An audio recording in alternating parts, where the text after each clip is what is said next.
name is Byron McFarland, and I'm a managing member of the McFarland Group, where we've managed to help about $2 billion in business value get transferred from one generation to another. And today I'm going to walk you through what I would call the early stages of getting into the process. The reason I'm doing it this way is that the majority of business owners I've worked with have had a hard time figuring out how to get started. And so today I want to introduce you on how to go about getting started, and then perhaps coming up with some way to move forward into your own planning. So my agenda here is I'm going to walk you through basically what your targets might be early on in the form of goals.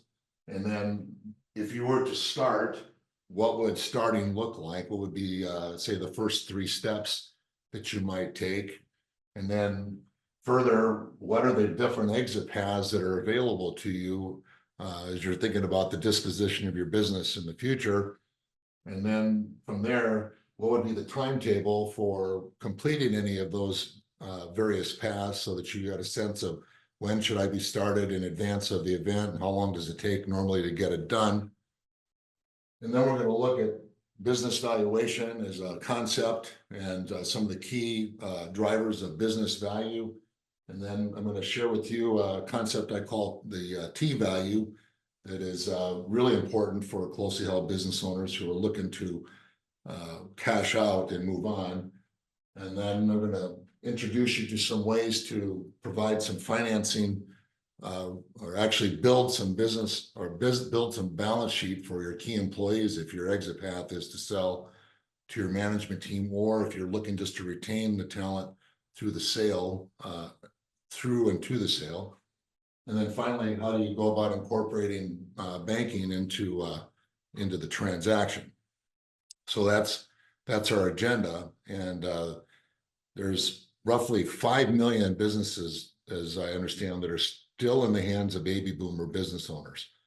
So hopefully we're chipping away a little bit at the resistance or the procrastination that usually comes with thinking about doing a long-term plan. So let's talk first about goals, shall we? It's been my experience that I can break my clients' goals down, which we, at the very beginning of an engagement, spend a lot of time clarifying what it is that they want to have. And those 3 goals would typically be in the form of financial or time freedom.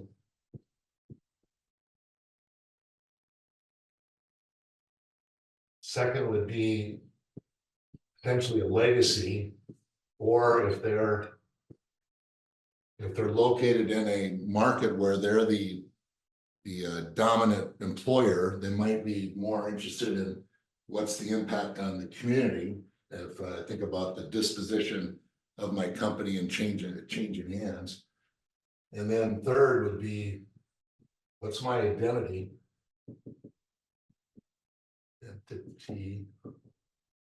And what lifestyle will I have when I subsequently move on, when I'm no longer involved in maybe the day-to-day, or I'm involved in a reduced capacity. So the financial and time freedom is where we're really trying to clarify what resources would be necessary in order for the owner to be financially independent.